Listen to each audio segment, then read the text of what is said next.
हर हर महादेव।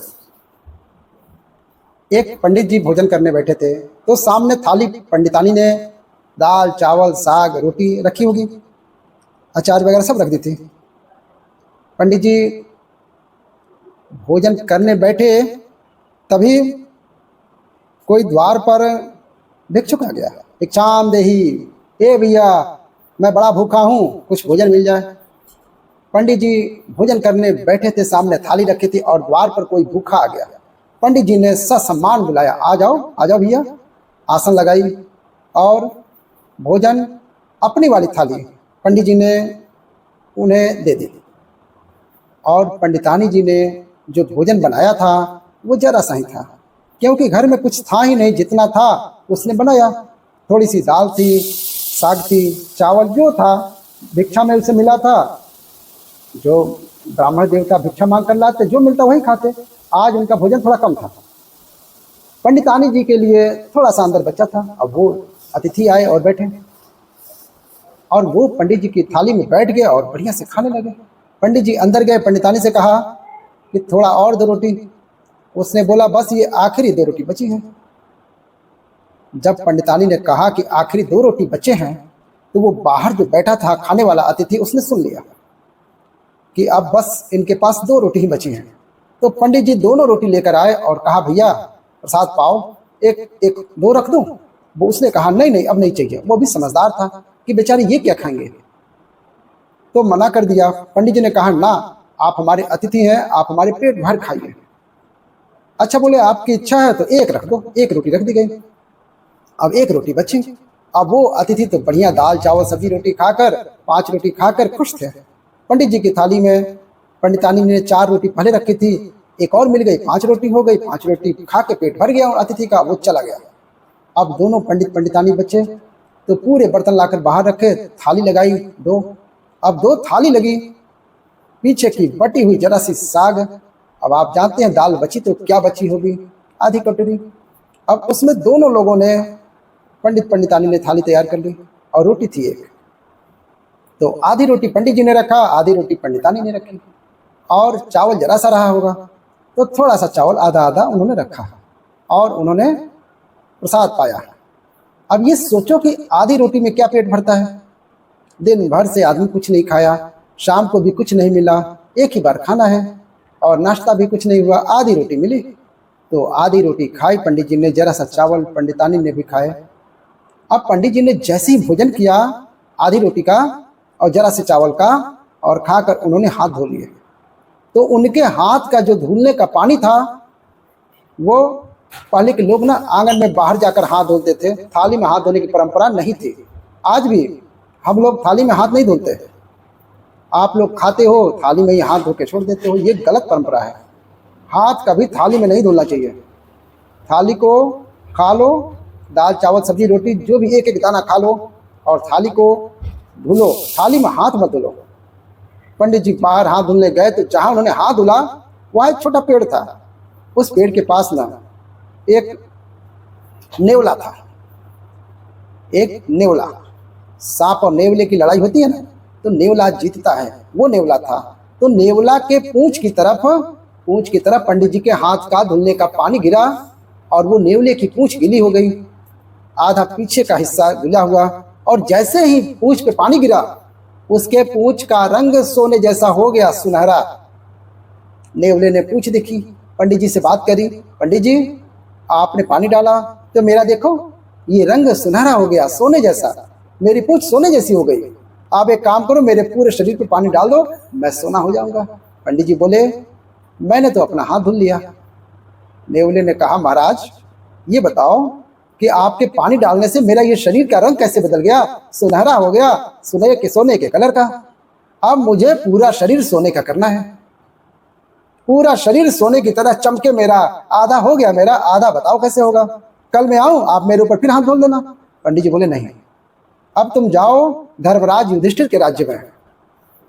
धर्मराज युधिष्ठिर यज्ञ कर रहे हैं, उस यज्ञ में ब्राह्मण लोग भोजन कर रहे हैं। जाओ, जहां ब्राह्मण लोग भोजन करके हाथ धुलेंगे, धर्मराज युधिष्ठिर सबको अन्नदान कर रहे हैं, बहुत बड़ा यज्ञ हो रहा है, जाओ।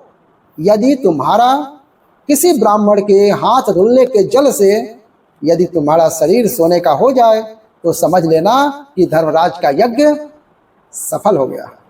अब वो नेवला बड़ा खुश धर्मराज युधिष्ठिर के राज्य में पहुंचा और जहां सारे ब्राह्मण भोजन करते और पानी से हाथ धुलते, एक अलग जगह पर नेवला जाकर वहीं बैठ गया।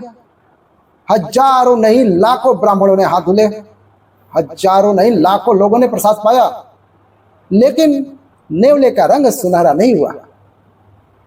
अब जब सारे ब्राह्मण खाए, दक्षिणा ले लेकर चले गए, तो धर्मराज युधिष्ठिर बोले देखो, अर्जुन बोले देखो, अब राजाओं की एक सभा लगी। उस राजाओं की सभा में अर्जुन ने बोला, भीम भैया ने बोला देखो, आज तक के इतिहास में इतना बड़ा अन्नदान जितना बड़ा धर्मराज युधिष्ठिर ने किया है, जितना बड़ा यज्ञ युधिष्ठिर ने किया, आज तक किसी ने नहीं किया। इतना बड़ा यज्ञ किसी ने नहीं किया, इतना बड़ा अन्नदान किसी ने नहीं किया, इतना सारा सोना चांदी हीरा मोती दान दिया युधिष्ठिर ने। तब नेवला बोल पड़ा, नेवला, ए भीम चुप रह। नेवला बोला, भीम भैया चुप रहो, कोई यज्ञ वज्ञ नहीं हुआ यहां। यज्ञ तो एक ब्राह्मण के घर में हुआ था। कौन हो तुम? नेवले को बुलाया गया। भीम भैया ने पूछा, तुम कौन हो? नेवले ने कहा, भैया मैं तो नेवला हूं। तो तुम्हारा ये शरीर सोने का कैसे हो गया है, रंग सुनहरा कैसे हो गया? नेवला, ऐसे तो नहीं होता, तुम्हारे ये बाल सोने जैसे चमक रहे हैं, कैसे? उसने कहा, महाराज यहाँ पास में एक गांव है, उस गांव में एक पंडित पंडितानी रहते हैं। पंडित जी ने हाथ धोया, उनके हाथ धोने का जो पानी गिरा वो मेरे शरीर पे गिरा, तो मेरा शरीर सोने का हो गया आधा। और उन्होंने कहा, युधिष्ठिर के यज्ञ में जाओ, यदि तुम्हारा शरीर पूरा सोने का हो जाए तो समझ लेना उनका यज्ञ पूरा हो गया।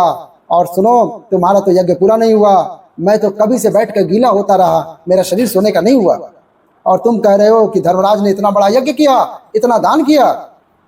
वो पंडित जी ने तो हाथ धुले तो मेरा शरीर बदल गया, और तुम्हारे यहाँ तो इतने ब्राह्मण खाए, कुछ नहीं हुआ मुझे।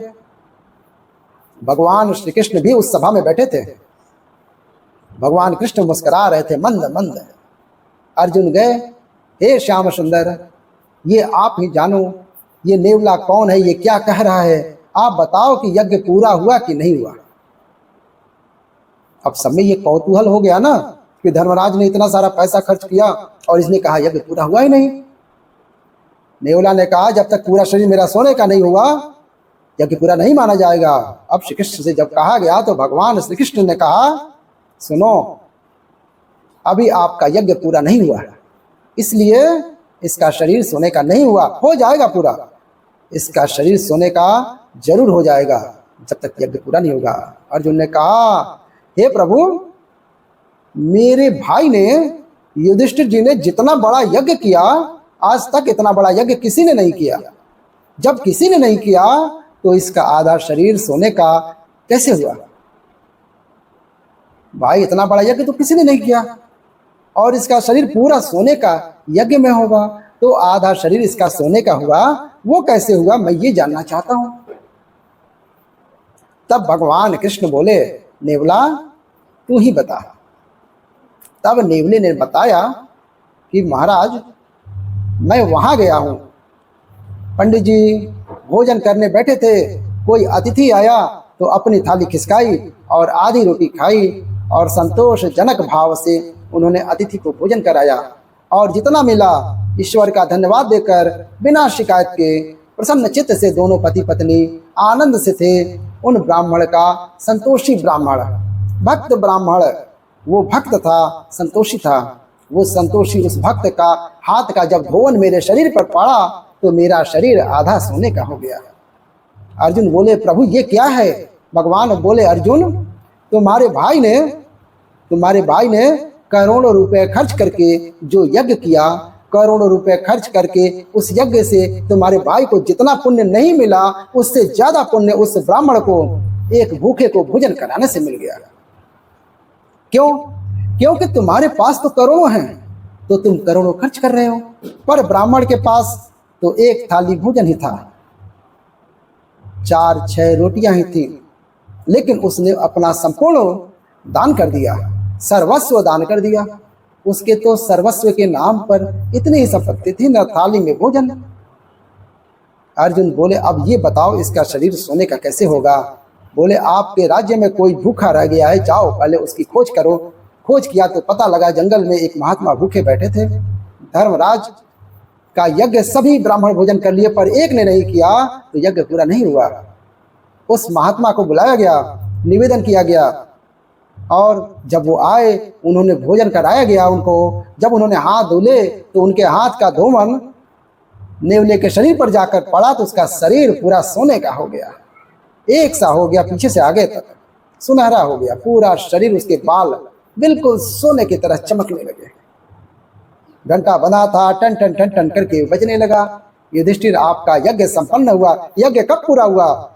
जब भोजन कराया। कोई भी यज्ञ कर लो साहब, जब तक अन्नदान नहीं करोगे वो यज्ञ पूरा नहीं होगा।